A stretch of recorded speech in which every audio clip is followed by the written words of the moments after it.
Hello and welcome. Today, we're diving into a really fascinating concept called disciplined flexibility. The idea here is that the Islamic system isn't some set of rigid, ancient rules frozen in time. Instead, it's a dynamic framework that's actually designed to be a partner in human evolution. But first, let's kick things off with a huge question.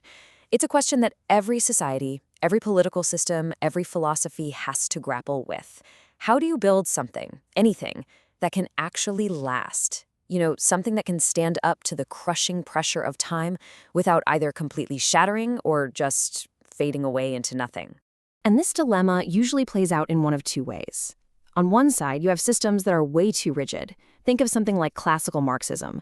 The rules are so fixed, they just can't adapt, and eventually, the changing world just breaks them. But on the other side, you have systems that are too fluid, so flexible that they end up losing what they stood for in the first place. They just dissolve. It's an incredibly tough balance to get right. So, how do you walk that tightrope? Well, the material we're looking at today says that Islam puts forward a really unique answer. This idea it calls disciplined flexibility.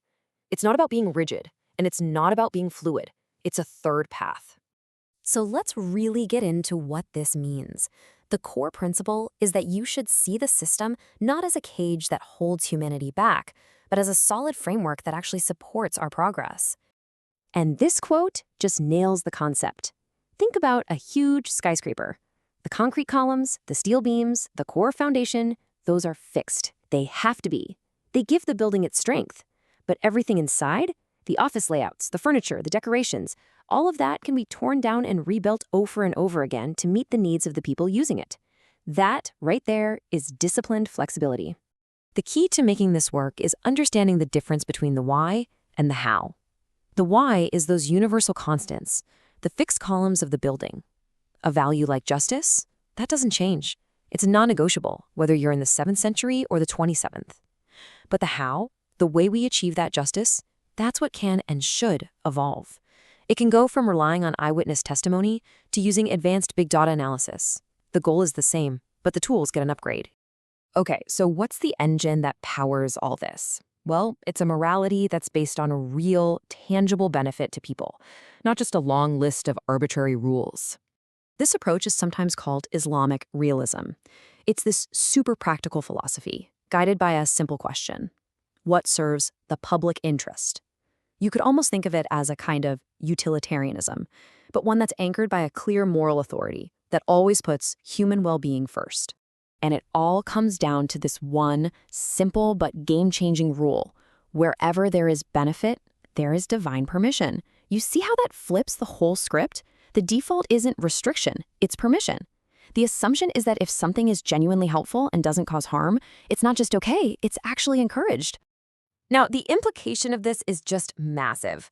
It basically turns the system into something like an open source project for science and society. Think about it. A doctor searching for a cure doesn't need to go looking for some ancient text that specifically mentions oncology. The very act of searching for a cure is considered a religious act because it fulfills that higher goal of preserving life and bringing benefit to people. All right, so that's the theory, but how does a framework that's over 1,400 years old handle the biggest, most mind-bending questions of our time, like AI and genetic engineering? Well, when it comes to AI, the logic is actually pretty straightforward. You don't get lost in the weeds of how the machine works. Instead, you focus entirely on its impact on human beings. You apply those core principles, like trustworthiness and responsibility. So if someone builds an algorithm to spread lies or to steal people's data, it's forbidden. Not because it's AI, but because it's being used to cause injustice. Simple as that. And you see the exact same kind of nuanced thinking with genetic engineering. This table breaks it down perfectly. Using gene therapy to cure a terrible disease, that's welcomed. It's seen as an act of repair, of preserving life. But trying to fundamentally change human nature itself or messing with our ancestry, that's rejected. And it's not because of some fear of technology, but because of the incredible risk of causing social chaos and harm. So the bottom line is this. The framework isn't trying to hit the brakes on progress. Not at all. It's meant to be a moral compass for our scientists and innovators, a guide to make sure that all our incredible technological leaps are actually serving humanity, not leading us down a destructive path. Okay, so we've talked about some pretty high-tech stuff. Let's shift gears now and look at a very human example. How does this system adapt not just to technology, but to different human situations all over the world? This is a classic question, a real test case. So the month of Ramadan involves fasting from sunrise to sunset. Easy enough, right? But what if you're in the Arctic and the sun literally doesn't set for weeks on end? Do you just not fast? Does the whole system break down? The answer is found in another beautiful core principle. Hardship brings ease.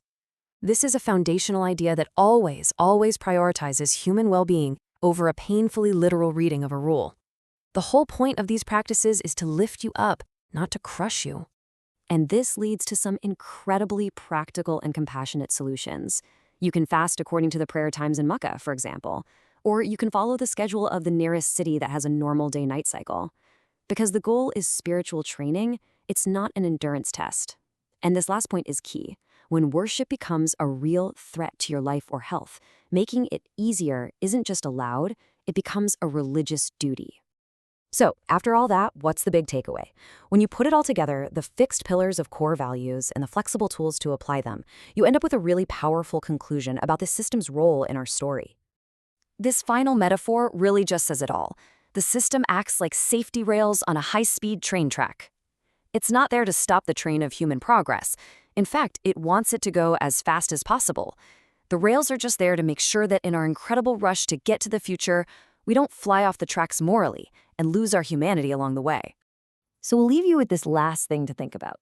In our age of absolutely explosive technological growth, from AI that can think to tools that can edit our very DNA, what if the most important innovation we need is actually an ancient one, a reliable moral compass to make sure our evolution is not just fast, but also good? And that wraps up our look at this topic. Thanks so much for joining me.